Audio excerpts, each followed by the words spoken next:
Hello दोस्तों, कैसे हो आप सभी लोग। आशा है आप सभी अच्छे होंगे। और मेरा ये ब्लॉग रहने वाला है राहुल सर के लिए सेकंड पार्ट, बिकॉज वो जो दूसरा हमने फर्स्ट ब्लॉग बनाया था वो काफ़ी ज़्यादा टाइम का हो गया था, और ये इसीलिए हमें सेकंड ब्लॉग बनाना पड़ा, बिकॉज हमारी आधी से ज़्यादा राहुल सर की जो वीडियो मैंने रिकॉर्ड की है वो अभी प्रॉपर उस मेरे चैनल पर नहीं अपलोड हुई थी, तो इसलिए मैंने सेकंड पार्ट बनाने की इच्छा रखी है ताकि आपको फुल सपोर्ट मिले मेरे इस चैनल से। तो चलते हैं, बने रहें दोस्तों। वहीं से स्टार्ट करते हैं जहाँ पे हमने फिनिश किया था फर्स्ट पार्ट। अब वहां से उसके आगे का नेक्स्ट पार्ट का हम करते हैं। हवा कह रही है, घटा कह रही है, हंसी ये नजारा है, दिल ही ये सम बिना बैटरी के तो फोन ऑन ही नहीं होगा। अमूमन बैटरी के ऊपर उसकी सभी सप्लाई टिप्सों के बारे में लिखा रहता है, जैसे कि यहाँ पर हमारे को देखने को मिल रहा है बैटरी कनेक्टर की ये वाली साइड नेगेटिव, और ये बीच में जो दो पिन है ये सीधे सीधे आमने सामने की सेम पिन रहते हैं, यानी कि यहाँ पर आपको ऐसे 8 पिन देखने को मिल जाएगी, 4 ऊपर 4 नीचे, बाकी है 4 पिन। आमने सामने की ये पिन एक ही है, इनकी पिन एक ही है, ये वाली एक और ये भी, तो 4 पिन के बैटरी कनेक्टर है ये, 8 का नहीं है। अब 4 पिन कौन कौन सी रहेंगी, तो एक तो प्लस हो गया, एक माइनस हो गया, ये तो हर बैटरी में मिलेगी ही मिलेगी। इसके अलावा 2 पिन ऐसी भी है जो किसी में 2 मिलती है, तो किसी में सिर्फ एक ही मिलेगी।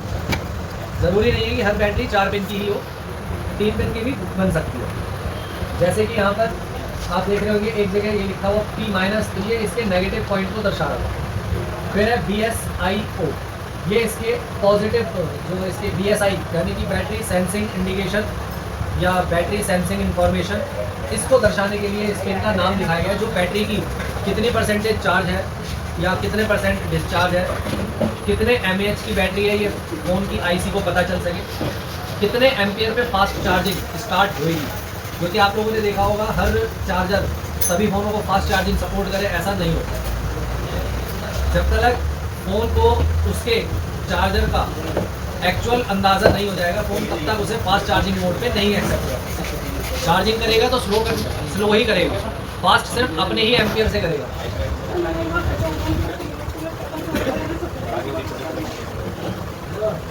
चार्जर में देखें कितने मोडम है,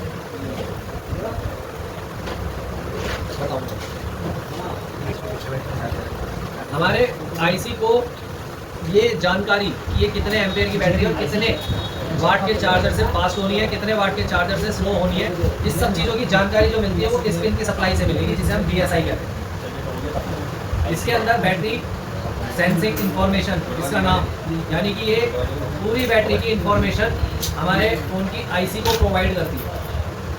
तभी हमारे फ़ोन की बैटरी जो है फास्ट चार्ज होती है, या ये कह लीजिए कि बिना एरर के काम करती है। वरना फ़ोन में एक एरर आ जाता है अगर ये वाली सप्लाई में कोई भी बैटरी की दिक्कत आ जाए, तो जिसमें बोला जाता है battery unable to charge, battery not supported, या बैटरी एरर, या please contact service centre. Charging लगाने पर या फ़ोन को ऑन करने पर इस तरह की प्रॉब्लमें आती हैं, तो वो इसी पिन की प्रॉब्लम से है, जिसे हम BSI के अलावा एक नाम और से भी जानते हैं, ID का भी मीन सही होता है कि इसमें सारी जानकारी होनी चाहिए, जैसे आपकी आईडियो में आपकी जानकारी होती है ना, तो आपकी ID या कह लीजिए BSI एक ही बात है। तो अगर किसी भी बैटरी पे BSI की जगह पर ID लिखा हुआ मिले तो वो सेम पिन है, ठीक है। जैसे कि यहाँ पर हमने लिखवाया भी है ID, लेकिन सामने BSI है, तो ये दोनों ही नाम बैटरी के पत्ते पर भी लिखे पाए जाते हैं। इसके बाद आती है TH, ये तीसरे वाली पतली पिन। TH का मतलब है थर्मल। TH की जगह पर लिखा हो सकता है B टेम्पो, या लिखा हो सकता है NTC। एक और दे दूँ इसको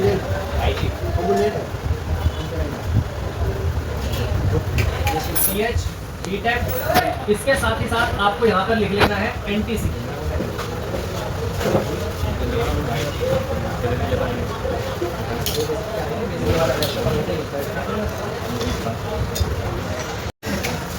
प्लस का नाम B बैट होता है, बाकी हर बैटरी पे प्लस लिखा हुआ है। अब फ़ोन कैसे समझता है कि उसमें फास्ट चार्जिंग चलानी चाहिए या नहीं, तो ये अडेप्टर के ऊपर भी डिपेंड करेगा। जैसे क्योंकि 5G लिखा है और 4A, उसके आगे और 9B और फिर लिखा है 1.67। ये चार्जर के ऊपर कमांड दी गई है कि इस दो टाइप के बैटरियों के लिए ये फास्ट चार्जिंग देगा। एक दे रखा है 5 वोल्टेज के साथ 4 एम्पियर और एक दे रखा है 9 वोल्टेज के साथ 1.5 एम्पियर। कई चार्जरों में आपको सिर्फ एक ही मोड देखने को मिलेगा।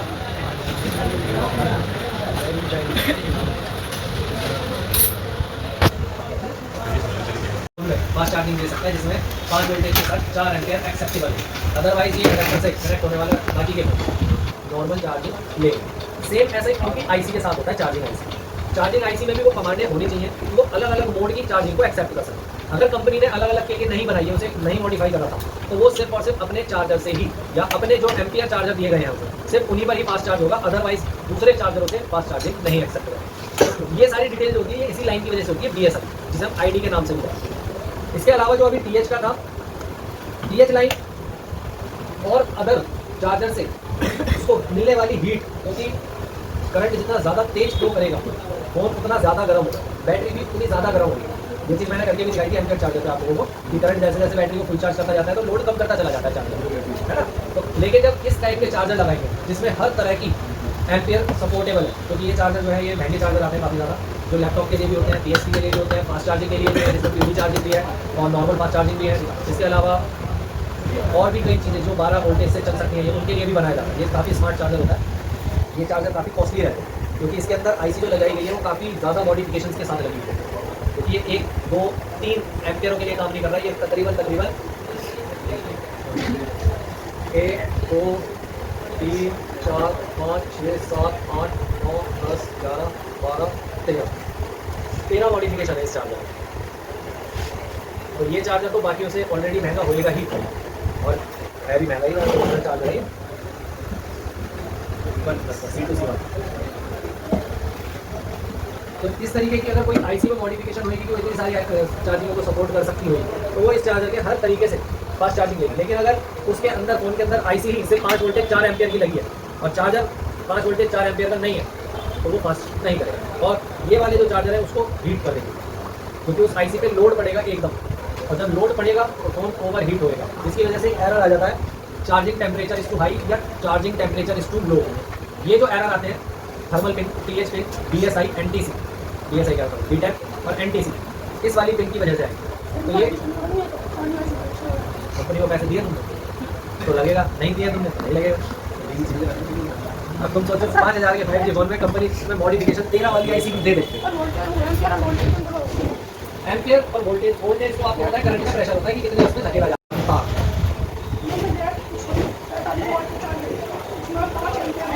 मैंने देखा था 5 वोल्टेज के साथ से 4 एम्पियर, तो इसको 5 से 4 को गुणा करते हैं तो कितना आएगा 20, तुम्हारे लिए 9 आएगा, इसका निकलेगा 25 से 30, ये 1.2 पे गुणा होगा, ठीक है। और इसके हिसाब से कैलकुलेट कर सकते हैं, उसी के हिसाब से ये एम्पियर बढ़ाने से वाट में चार्जर लगा ऑन छोड़ देते ना वो भी मीटर होगा। इसका गूगल पे सर्च करके देखो सालाना पर फैमिली का एक साल में सिर्फ चार्जर ऑन छोड़ देने में कितना दिला, दिमाग में कर लेना, जब समझ में आएगा तब पता चलेगा। मेरे घर में 5-5 चार्जर अटके रहते हैं हर सॉकेट में, मैं परेशान हूँ घर वालों से, इसीलिए मेरे यहाँ का मीटर भूलता ही रहता। तो ये था बैटरी के ऊपर वोल्टेज भी लिखे रहते हैं, मिनिमम और मैक्सिमम, ये मैं पहले ही दिखाई तो आप लोगों को जब मीटर पढ़ाया था। मिनिमम करंट होना चाहिए बैटरी में वरना फोन ऑन नहीं होगा, मैक्सिमम से ज़्यादा नहीं होना चाहिए तभी फोन ऑन नहीं होगा। बैटरी कितनी पुरानी है इसका एक अंदाज़ा लगा लेना ज़रूरी होगा। अक्सर कस्टमर क्या कहता है, भाई कल तक बैटरी बिल्कुल ठीक नहीं, अचानक से बैटरी चल नहीं रही, तो होता क्या है कि जब बैटरी 2-2.5 साल क्रॉस कर लेते हैं उसके बाद बैटरी के अंदर जो लिथियम होता है वो सूखने लगता है और जैसे जैसे बैटरी ड्राई होती जाती है बैकअप खत्म होता जाता है। फिर एक टाइम ऐसा आता है कि बैटरी अचानक से काम करना बंद कर देती है। तो आप पहले ये जरूर देखिए कि कस्टमर ने कितने साल पहले फ़ोन खरीदा और अब तक बैटरी बदलवाई है या नहीं। दूसरा कि जब भी आप कभी किसी फ़ोन में बैटरी चेंज कर रहे हो या तो कस्टमर को सीधा कर दो मना, या डालो तो अच्छी कंपनी जैसे मोबिला, वर्नी, मैक्स पावर, बैकअप के लिए ही, और दूसरा कि बैटरी एरर ना दे, इस चीज़ के लिए। लोकल बैटरी अक्सर नई की नई भी खराब करेगी। जो हमें बिल्कुल डिट्टो कॉपी लगती है और ओरिजिनल के नाम पे हम खरीद लेते हैं, वो कॉपी थर्ड क्लास होती है। इससे अच्छा ब्रांड की, और ब्रांड भी गिने चुने हैं जो बढ़िया बैटरी बनाते हैं। हर एरिया में मोबिला तो मिलती ही नहीं, सबसे ट्रस्टेबल कंपनी है मोबिला। फिर वर्नी, क्योंकि वर्नी के फोल्डर भी अच्छे आते हैं, वर्नी की बैटरी भी अच्छी है, एसेसरीज भी अच्छी बना रहा है वर्नी, मोबिला को अच्छे से कंपटीशन दे रहा है, तो ये दोनों तो बढ़िया। इसके बाद हमारे फ़ोन में और भी कुछ एसेसरीज लगी हुई है जिनका काफ़ी इम्पोर्टेंस है, तो अगर मीटर से चेक हो सकती है, इसीलिए उनके बारे में बताया जाए। जैसे सबसे पहले स्पीकर। स्पीकर क्या होता है, जब आप कोई कॉल अटेंड करेंगे, या रिसीवर भी बोल सकते हो आप उसे, क्योंकि कॉल रिसीव करिए उसमें आपने, तो ये है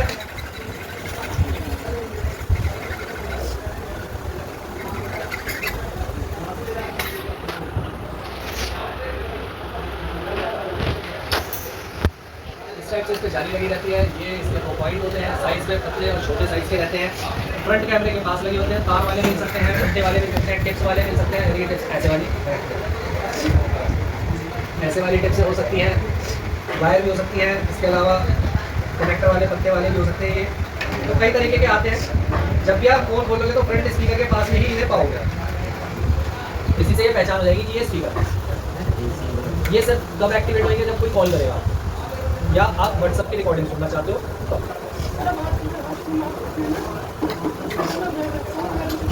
अगर उस फोन में डॉल्बी एटमॉस फीचर है, थोड़ी जानकारी के साथ बोला था, हर फोन में नहीं आता है। डॉल्बी एटमॉस लिख करके दिया जाता है, कंपनी देती है इसे। जो गेमिंग फोन बनाना चाह रही है कंपनी, या आपको पूरे मल्टीमीडिया का एक अच्छा सा एहसास कराना चाहिए, तो डॉल्बी एटमॉस उसमें आएगा, या हैप्टिक साउंड आ रहा है तो आएगा। फीचर्स को पढ़ने पड़ेगा, उसके लिए कीमत भी अदा करोगे तब आएगा। तो सारी चीज़ें पता होनी चाहिए। और अभी इसकी टेस्टिंग कंटिन्यूटी पॉइंट पे करी जाएगी। दोनों को मतलब दोनों प्रिंटों पे वायर रखने पर बीप का साउंड आना चाहिए, क्योंकि इसके अंदर कॉइल होती है। इससे सिर्फ हम ये चेक कर लेते हैं कि क्या हम इसे लगाएं या बिल्कुल भी लगाएं ही नहीं। लगने के बाद भी ये खराब निकल सकता है। कैसे चलेगा तो सही, पर बहुत धीमी आवाज़ आएगी, या फटी हुई आवाज़ आएगी, भरभरा करके आवाज़ आएगी। तो चल तो रहा है लेकिन कमी है। बस ये डिपेंड करता है कि हाँ इसे हम यूज़ करें भी या बैक दें। इतना सा चेक करा जा सकता है। चेक करने पर बीप के साथ 28 से 32 तक वैल्यू आएगी। छोटे वाले स्पीकर को चेक करोगे तो बड़ी वैल्यू मिलेगी, ये याद रखो। और बड़े वाले स्पीकर यानी कि ये, इसको बोला जाता है रिंगर या लाउड स्पीकर। जैसे इसी के ऊपर ऐसे पर्दा इसका खराब कर रहा है तो बीप आ सकती है, ठीक है, लेकिन ये ठीक से चलेगा क्योंकि इसके ऊपर जो ये एक शील्ड लगी रहती है वो बिल्कुल खराब कर रही है, तो डैमेज हो जाने के कारण ये ठीक नहीं चलेगा। इसे कंटिन्यूटी पॉइंट पे चेक करेंगे 6 से 10 तक बीप के साथ वैल्यू आती है। मैंने आपको पहले बता रखा, कंटिन्यूटी पॉइंट पर जो भी वैल्यू आती है वो ओम ही होगी, ठीक है। तो चेकिंग आप ही करेंगे। इसके बाद आता है वाइब्रेटर सिस्टम। वाइब्रेट करते हैं फ़ोन को वो, इसके अंदर मोटर पे एक साइड कट लगा हुआ दिखेगा आपको और आधी मोटर दिखेगी, जिससे कि ये बैलेंस ना बना सके। सेम इसके अंदर भी ऐसी ही एक मोटर होती है जो आधी कट लगी हुई रहती है, ताकि ये भी बैलेंस ना बना सके। इन्हें भी कंटिन्यूटी पॉइंट पे चेक करेंगे। बीप के साथ कुछ भी 10, 20, 30, 40, 50 कुछ भी वैल्यू आ सकती है, क्योंकि ये वैल्यू डिपेंड करती है इसकी वाइंडिंग पे, जो मैंने अभी दिखाई थी कॉपर वायर, डिपेंड उस पर करेगी। देख लो, नहीं लगेगा ना ही खराब होएगा, डायरेक्ट बैटरी में भी चेक कर सकते हैं, ठीक। इसके बाद आते हैं माइक। कीपैड में भी है, 3G फोन में भी आता था ये, 4G के जियो में कईयों में आता है, ज़्यादातर में नहीं आता। बाकी में SMD माइक आते हैं, जिसे IC वाला माइक भी बोला जाता है। तो IC वाले माइक की कोई टेस्टिंग नहीं है, लेकिन इसकी ज़रूर टेस्टिंग होती है। One side value, one side no value, continuity point पर 600 से 1600 तक वैल्यू आती है इसकी, तो ये ओके होता है, अदरवाइज ये खराब होता है। आईफोन के अंदर वाइब्रेटर इस नाम से मिलेगा, टैप्टिक इंजन या टैपिक इंजन। ये पूरा पैक रहता है इसकी हर एक चीज़ आपको लग्जरियस फील कराएगी आइटम। फ्रंट स्पीकर भी इसका ऐसे ही पैक मिलेगा, जैसे रिंगर डब्बी होती है वैसे इसकी फ्रंट स्पीकर की डब्बी रहती है। ये है इसकी फ्रंट स्पीकर की डब्बी, यहाँ पे छोटा सा स्पेस दे रखा है। हर फोन में साइज बढ़ता चला जाएगा इसका। ये फ्रंट स्पीकर है आईफोन का। रिंगर डब्बी जैसी एंड्रॉयड में आती है ऐसे ही आईफोन में भी आती है इस टाइप की। ये ज़्यादातर चार्जिंग जैक की साइड पे मिलेगा। हर एक चीज़ को चेक करो। कुछ फ़ोनों में आपको फ्रंट स्पीकर देखने को नहीं मिलेगा, तो उसके अंदर रिंगर ही फ्रंट स्पीकर का काम करेगा। कुछ कीपैड फ़ोनों में वाइब्रेटर देखने को नहीं मिलेगा, तो उसके रिंगर में ही फ्रंट स्पीकर, रिंगर और वाइब्रेटर तीनों एक साथ मिलेगा। और बहुत से फ़ोनों में रिंगर ऊपर फ्रंट स्पीकर की जगह और माइक रिंगर की जगह पे रिंगर, दोनों ही साइडों पे रिंगर देखने को मिलेंगे। उनमें दो तरह के साउंड इस्तेमाल होते हैं, एक हैप्टिक साउंड बोला जाता है और दूसरा डॉल्बी एटमॉस। उनमें दोनों ही साइड रिंगर लगे हुए हैं। चेकिंग कर लीजिए, मैंने सारे यहाँ पर दे दिए हैं। इसी के साथ बेसिकली इतना आपको आइडिया होना चाहिए, इतना आपको पता होगा। इलेक्ट्रिकल वो डिवाइस होते हैं जिसमें किसी भी प्रकार की कोई बैटरी नहीं मिलेगी, किसी भी टाइप का कोई मदरबोर्ड लाइक जिस पर आप आयरन चला रहे थे, असेंबली चला रहे थे और आगे चल करके मीटर चलाएंगे, ये नहीं होंगे। उन डिवाइसेस को इलेक्ट्रिकल बोला जाता है। जैसे पंखा, कोई कुछ है इसमें मदरबोर्ड या फिर बैटरी, कोई कूलर कोई नहीं होता, एग्जॉस्ट फैन, ट्यूबलाइट जो पीछे वाली की तो होती है, बस ये खोल के भी देखिए कुछ नहीं निकलता, पाउडर नहीं निकलता बस, है ना। वो भी पाउडर नहीं है, वो वाइट कोटिंग है जिससे ये चमकती है। बल्ब पीले वाला जो रोशनी करता है, 5 वाला, ये सारी चीज़ें इलेक्ट्रिकल में आती हैं, क्योंकि इसके अंदर किसी भी टाइप का मदरबोर्ड सर्किट नहीं है, ना ही ये बैटरी से चलता है। इन्हें इलेक्ट्रिकल बोलते हैं। और जो दुकान वालों के ऊपर आप देखोगे लिखा हुआ भी एलईडी बल्ब, एलईडी लाइट आती है पूरी, तो ये भी आपका जो इलेक्ट्रॉनिक्स है। इसके अलावा जो आजकल के पंखे आ रहे हैं छोटे वाली मोटर के साथ जो आते हैं, हवा इनसे भी ज़्यादा तेज़, बिजली इनसे ज़्यादा कम, परफॉर्मेंस इनसे ज़्यादा, फीचर्स इनसे ज़्यादा, तो रेट इसीलिए इनसे ज़्यादा, रिमोट से कंट्रोल हो जाते हैं, सेंसर वाले होते हैं, तो वो इलेक्ट्रॉनिक्स में है। आजकल जो आपके कार, बाइक, स्कूटी बन रही है, बैटरी वाली सब में सर्किट लगाया जाता है, सब इलेक्ट्रॉनिक्स पर काम कर रहे हैं। जो आपका कूलर था उसमें भी इलेक्ट्रॉनिक्स के लिए रिमोट सेंसर लगा दिया गया है। तो आधे से ज़्यादा चीज़ें इलेक्ट्रिकल की भी इलेक्ट्रॉनिक्स बना दी गई, ताकि बिजली बचाई जाए, जगह को कम करा जाए, उनको घेरने के लिए वज़न कम कर दिया जाए। तो इससे होता क्या है कि जो पहले चीज़ें ये 25, 25, 30 साल चला करती थी, अब चलेगी 10 से 12 लाइफ आदि करती, क्योंकि अब बोर्ड लग गया है। बोर्ड में कंपोनेंट्स की ताकत होती है कि इतने टाइम तक चलेगा, उसके बाद वो खराब। इनके अंदर कुछ भी नहीं था, ये चलते हैं सालों, तो इसलिए फर्क पड़ेगा। इलेक्ट्रॉनिक्स जो है ये साइंस की ही ब्रांच है, तब इलेक्ट्रॉनिक साइंस है। साइंस के अंदर रोज़ नए आविष्कार होते रहते हैं, इसीलिए तो इतनी सारी चीज़ें बदल करके कंट्रोल में कर ली गई हैं कि कितने साल में फ़ोन ख़राब हो जाना चाहिए, कितने साल में आपके एसी ख़राब हो जाना चाहिए, कितने साल में आपका बाइक ख़राब हो जानी चाहिए, सब चीज़ों में कंट्रोल कर दिया। ये एक मार्केट यूएसपी होता है। तो इलेक्ट्रॉनिक्स से हम कुछ भी कंट्रोल कर सकते हैं, हमारे ऊपर होता है। इलेक्ट्रॉनिक्स साइंस इसीलिए बोली जाती है कि इसमें रोज़ नए आविष्कार होते रहते हैं। कहाँ पहले मोबाइल फ़ोन आप लोग पानी में नहीं गिरने दे सकते थे, आज कम से कम इतना तो है कि 15-20 मिनट तक पानी में गिर सकते। एक आध फीट तक कहीं जाना बेशक, ज़्यादा नीचे नहीं जाओगे तो ज़्यादा नीचे गए तो फिर वो भी खराब होगा। लेकिन वाटर रेसिस्टेंस फ़ोन आते। एक टाइम ऐसा था 2014-15 के टाइम पर किसी ने नहीं सोचा होगा कि टच वाले फ़ोन को फोल्ड किया जाएगा।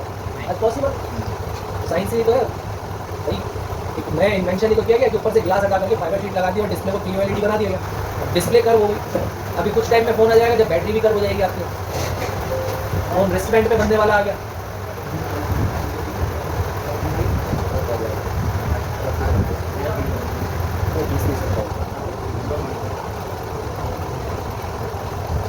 तो साइंस ना होती है और इलेक्ट्रॉनिक्स तो इतना आविष्कार ना होता।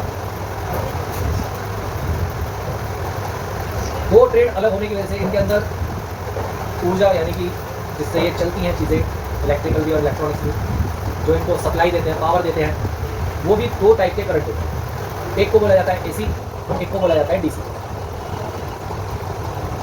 एसी करंट जो हमारे घर की सप्लाई में आता है, जिसे आप सभी लोग कई बार महसूस भी कर चुके होंगे, है ना? सभी ने एक ना एक बार तो करा ही होता है, तो इसका एहसास होगा कैसा होता है कैसा नहीं। इसे हम एसी करंट कहते हैं, अल्टरनेटिव करंट। ये करंट बिना प्लस माइनस के होता है। आप कभी भी कोई भी प्लग लगाने से पहले देखते नहीं कि हम सीधा लगा रहे हैं उल्टा लगा रहे हैं, लगाओगे चलेगा ही चलेगा, सभी को पता है ना? कोई भी प्लग लगाता है, मैंने जैसे यहाँ पर ये चार्जर लगाया, मैं पलट के लगा दूँगा तब भी चलेगा, किसी भी साइड लगाऊंगा चलेगा ना, आपको पता। तो इसके अंदर किसी भी टाइप का कोई प्लस माइनस का सर्किट नहीं है। इसके अंदर होता है फेस और न्यूट्रल।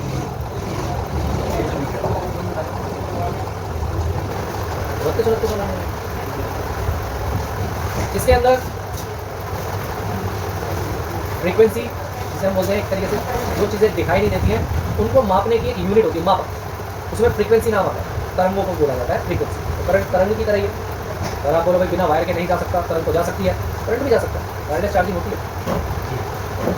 तो आप उसे ये नहीं कह सकते कि बिना तार के नहीं जा सकता तो करंट नहीं है, करंट है।